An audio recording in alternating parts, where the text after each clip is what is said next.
Hello students, welcome to geometry defence academy. तो आज हम करेंगे RIMC RMS Sainik School UP Sainik School का जो करंट अफेयर्स की हमारा सीरीज होती है उसमें हम जुलाई के महीने का पार्ट 4 करेंगे।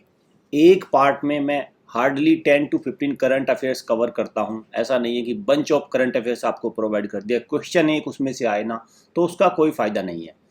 तो RIMC में पिछले 2 सेशन में करंट अफेयर का वेटेज कम हुआ है, RMS में भी कम है, सैनिक में भी कम है और यूपी सैनिक में अभी ठीक है, लेकिन उसी अकॉर्डिंग मैंने बहुत ही क्वेश्चंस को सेलेक्टिव कर दिया है सो दैट बच्चे कम से कम पढ़ के जाएं और ज़्यादा से ज़्यादा उसमें आए।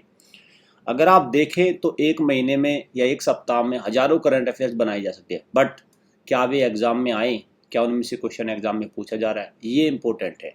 तो ऐसे में मेरी कोशिश ये है कि बहुत ही सेलेक्टिव बच्चों को मटेरियल दिया जाए सो दैट वो कम से कम पढ़ के जाए। पता चला घास फूस पढ़ के चले गए और एग्ज़ाम में वहाँ से कुछ आ नहीं रहा, तो इससे क्या होगा कि बच्चे का सिलेक्शन नहीं हो पाएगा। चैनल को सब्सक्राइब कर लो, बेल आइकन पे क्लिक कर लो, क्योंकि राष्ट्रीय मिलिट्री स्कूल के फॉर्म भी निकल चुके हैं और अभी RIMC के निकले हुए हैं, सैनिक के भी निकल जाएंगे। और अगर आप हॉस्टल के थ्रू तैयारी करना चाहते हैं इन स्कूल्स की तो आप हमारी एकेडमी से जुड़ सकते हैं। अभी महामॉक टेस्ट की धुआंधार प्रैक्टिस चली हुई है, अभी सिर्फ प्रैक्टिस सेशन चला हुआ है। तो जिन बच्चों का बेसिक ठीक है, घर से तैयारी उन्होंने ठीक कर रखी है, तो वो यहाँ आ सकते हैं। हमारा एक ऑनलाइन बैच भी चला हुआ है, प्रतिज्ञा बैच राष्ट्रीय मिलिट्री स्कूल्स का, और अब इसमें क्रैश कोर्स के रूप में तैयारी कराई जाएगी। तो ये 1 जुलाई से स्टार्ट हुआ था, तो अब इसमें दोबारा रिवीजन चल रहा है, तो आप इस बैच में जुड़ जाइए।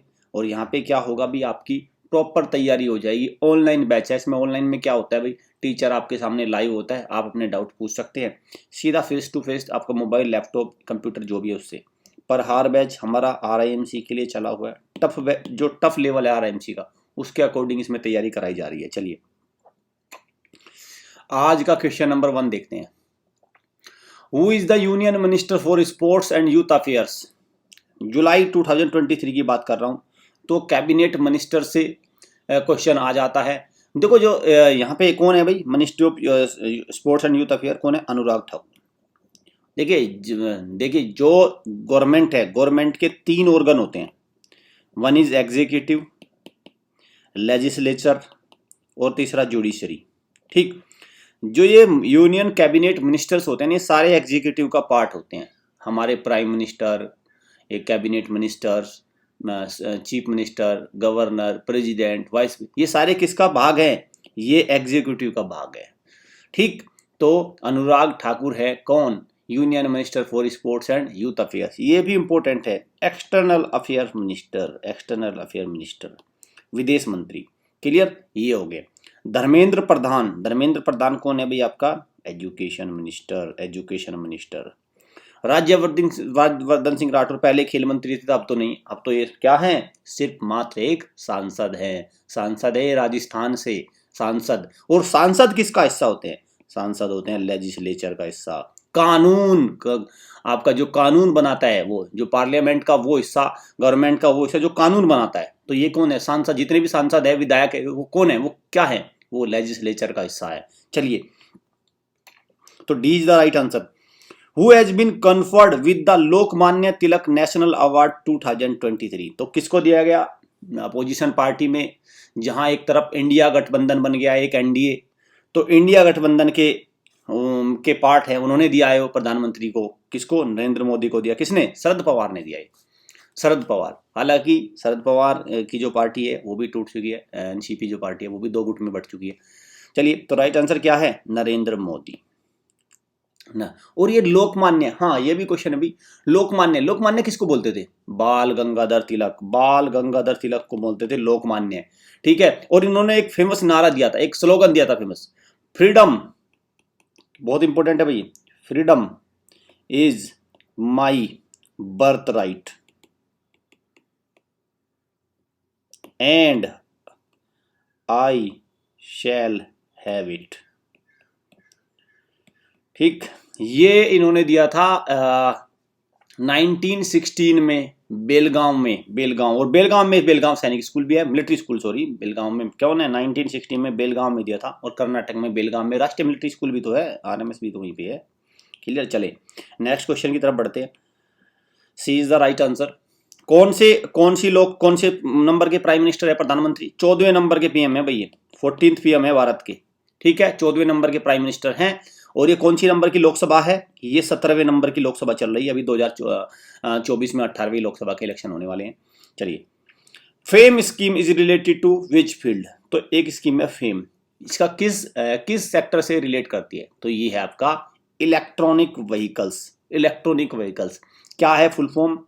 Faster adoption and hybrid manufacturing of electric vehicle. Faster adoption and hybrid manufacturing of electric vehicles, ये है फेम की फुल फॉर्म। ठीक, चले, Satish Dhawan space centre is located in, क्योंकि देखो अभी इसरो जितने भी रॉकेट्स लॉन्च करता है वो यहीं से लॉन्च करता है। ये एक प्रकार से अभी 7 रॉकेट्स, रॉकेट कह रहा हूँ, रॉकेट्स भी और सैटेलाइट्स भी लॉन्च हुए हैं यहाँ से। क्लियर? तो सतीश धवन स्पेस सेंटर कहाँ पे है? SDSC, ये आपका आंध्र प्रदेश में। कहाँ पे है? आंध्र प्रदेश में। और आंध्र प्रदेश में भी उस जगह का नाम क्या है? श्रीहरिकोटा। ये आपको याद रखना भी, श्रीहरिकोटा। श्रीहरिकोटा तट से, आंध्र प्रदेश के श्रीहरिकोटा बीच से इनको लॉन्च किया जाता है। ठीक, world day against trafficking in person is observed on, तो कब मनाते हैं? तो ये हम बनाते हैं 30 जुलाई को। ये मनाते हैं हम 30 जुलाई को। क्लियर? और एक और यहाँ पे ध्यान रखना है, 29 जुलाई वाला बहुत इंपॉर्टेंट है। क्या है? International tiger day, ITG, international tiger day बनाते हैं हम 29 जुलाई को। ठीक है, और 30 जुलाई को world day against trafficking in person. मतलब क्या है इसका? World day against trafficking in person. देखो, जब मानव तस्करी होती है, मनुष्यों को खरीदा जाता है, उनको फिर बेच दिया जाता है, उनके ऑर्गन्स को बेच दिया जाता है, उनको सेक्सुअली एक्सप्लॉइट किया जाता है, तो ये सब मिला के क्या बोलते हैं? Trafficking, human trafficking. Has become the first Indian city to become part of the world cities culture forum. तो कौन सी सिटी पहली सिटी बनी है जो पार्ट बनी है किसका? World cities culture forum. और वर्ल्ड सिटीज कल्चर फोरम क्या है? ये एक ग्लोबल नेटवर्क है सिटीज का, जो अपने कल्चर को एक्सप्लोर करने के लिए एक दूसरे के साथ इंटेलिजेंस को शेयर करता है। क्लियर? अभी कितने हैं? अभी इसमें 40 सिटी का एक ग्रुप है, ये 40 सिटीज है अभी इसमें। तो कौन सी सिटी भारत की इसमें शामिल की गई है? The right answer is option number D, Bengaluru. Option number D, Bengaluru. और बेंगलुरु में ही हेडक्वार्टर है इसरो का। ठीक है, चलें। World nature conservation day, very important. World nature conservation day कब मनाते हैं हम? तो हम मनाते हैं कब? 28 जुलाई को मनाते हैं हर साल, 28 जुलाई। और इसी दिन हम बनाते हैं world hepatitis day. World hepatitis day भी इसी दिन मनाते हैं 28 जुलाई को। क्लियर? चले। Try is the regulating body of which sector? देखो भाई, हर भारत में जो भी सेक्टर है, जैसे NHAI है, national highway authority of India, ये क्या करती है? हाईवे बनाती है। BRO है, बॉर्डर पे जितने भी रोड बनेंगे BRO बनाएगा। RBI है, जितना भी बैंकिंग वगैरह होगा उसको सबको RBI देखेगा। तो ऐसे ही एक संस्था है ये। इसका काम क्या है? ये किस सेगमेंट को देखेगी? तो ये देखेगी आपका टेलीकॉम सेक्टर को। टेलीकॉम, राइट आंसर क्या है? टेलीकॉम। और फुल फॉर्म क्या है? Telecom regulatory authority of India. क्या है? पहला तो टेलीकॉम हो गया, यहां लिख रहा हूं रेगुलेटरी, रेगुलेशन करेगी, नियम कायदे कानून बनाएगी, अथॉरिटी ऑफ इंडिया। और हेडक्वार्टर कहां है इसका? हेडक्वार्टर है इसका दिल्ली में। ठीक है, इसका हेडक्वार्टर है दिल्ली में। क्लियर? चले। Jupiter 3 is the world largest satellite of which company? तो जुपिटर 3, वैसे जुपिटर अपने आप में भी सबसे लार्जेस्ट ग्रह है। क्लियर? लार्जेस्ट प्लेनेट है जुपिटर अपने आप में भी, लेकिन ये जुपिटर 3 लार्जेस्ट सैटेलाइट भी है। किस कंपनी का है? तो ये है आपका SpaceX. SpaceX. Clear?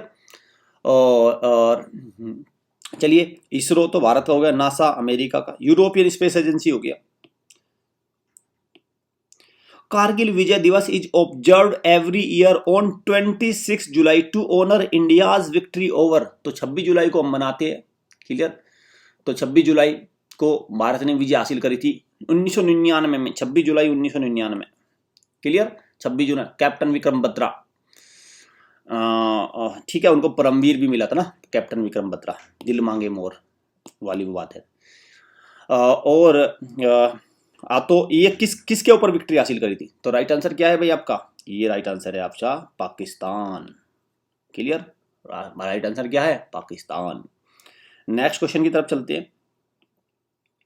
India's first cannabis medicine project will be started in, तो कहाँ स्टार्ट होगा? ये होगा आपका जम्मू एंड कश्मीर में, जम्मू एंड कश्मीर। अब यूनियन टेरिटरीज है, भारत में एट प्रेजेंट 28 राज्य हैं और 8 यूनियन टेरिटरीज है। इसको ध्यान रखना भाई, 28 राज्य हैं, 8 यूनियन टेरिटरीज है। Recently an internet ransomware virus named was in news, तो रैंसमवेयर था। रैंसमवेयर मतलब आपकी चीजों को उसमें हाईजैक कर लिया जाएगा और उसके बदले में रैंसम, एक पैसे मांगे जाएंगे, रैंसम। ठीक है, तो नेम क्या था उसका? राइट, उसका नाम था भाई अकीरा। अकीरा था भाई।